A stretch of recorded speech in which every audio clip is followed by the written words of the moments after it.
February 1ರಂದು ಕೇಂದ್ರ ಸರ್ಕಾರದ budget ಮಂಡನೆ ಮಾಡಲಾಗುತ್ತೆ. ಈ ಹಿನ್ನೆಲೆ ಜಿಎಸ್ಟಿ ಕಡಿತಗೊಳಿಸುವಂತೆ ವಿತ್ತ ಸಚಿವೆಗೆ ಮನವಿಯನ್ನ ಸಲ್ಲಿಸಲಾಗಿದೆ. ಫೆಬ್ರವರಿ 1 ನಾಳೆಯಲ್ಲ ನಾಡಿದ್ದು ಕೇಂದ್ರ ಸರ್ಕಾರದ ಬಜೆಟ್ ಮಂಡನೆಯಾಗುತ್ತೆ. ಇದರ ಹಿನ್ನೆಲೆ ಜಿಎಸ್ಟಿಯನ್ನ ಕಡಿತಗೊಳಿಸುವಂತೆ ವಿತ್ತ ಸಚಿವೆಗೆ ಮನವಿಯನ್ನ ಸಲ್ಲಿಸಲಾಗಿದೆ. ವಿತ್ತ ಸಚಿವೆ ನಿರ್ಮಲಾ ಸೀತಾರಾಮನ್ಗೆ ಪತ್ರವನ್ನ ಬರೆಯಲಾಗಿದೆ. ಬೆಂಗಳೂರು ಹೋಟೆಲ್ ಮಾಲೀಕರಿಂದ ಪತ್ರವನ್ನ ಬರೆಯಲಾಗಿರುವುದು. ಪತ್ರದ ಮೂಲಕ ಜಿಎಸ್ಟಿ ಕಡಿತಗೊಳಿಸಿ ಅನ್ನೋದಾಗಿ ಮನವಿ ಮಾಡಿಕೊಂಡಿದ್ದಾರೆ. ಆನ್ಲೈನ್ ಡೆಲಿವರಿ ಪೋರ್ಟಲ್ನ ಜಿಎಸ್ಟಿಯನ್ನ ಕಡಿತಗೊಳಿಸಬೇಕು ಅನ್ನೋದಾಗಿ ಮನವಿ ಮಾಡಿಕೊಂಡಿದ್ದಾರೆ.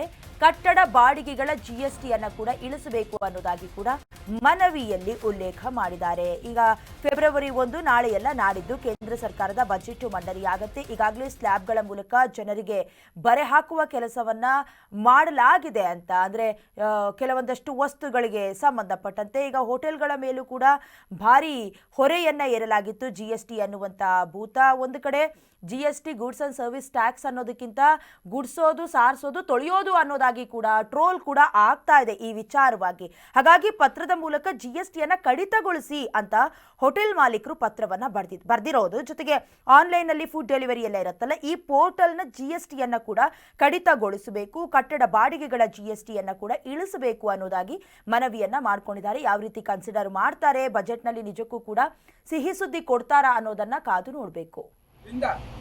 ಈ ಬಜೆಟ್ನಲ್ಲಿ ನಾವು ಯಾವುದನ್ನೇ ನಿರೀಕ್ಷಿಸುತ್ತೇವೆ. ಉದ್ಯಮಿ ಹಾಗೂ ಉದ್ಯೋಗಪರು ಎನ್ನುವ ಮಾತಿಗೆ ಸೀಮಿತವಾಗಬಾರದು.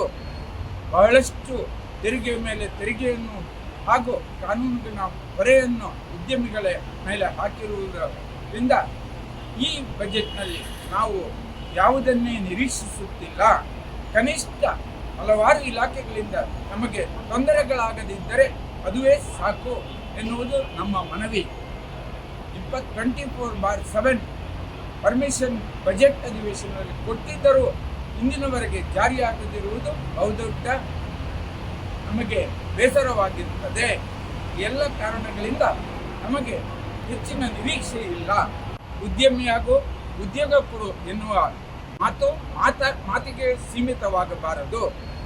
ಬಹಳಷ್ಟು ತೆರಿಗೆ ಮೇಲೆ ತೆರಿಗೆಯನ್ನು ಹಾಗೂ ಕಾನೂನಿನ ಹೊರೆಯನ್ನು ಉದ್ಯಮಿಗಳ ಮೇಲೆ ಹಾಕಿರುವುದರಿಂದ ಈ ಬಜೆಟ್ನಲ್ಲಿ ನಾವು ಯಾವುದನ್ನೇ ನಿರೀಕ್ಷಿಸುತ್ತಿಲ್ಲ.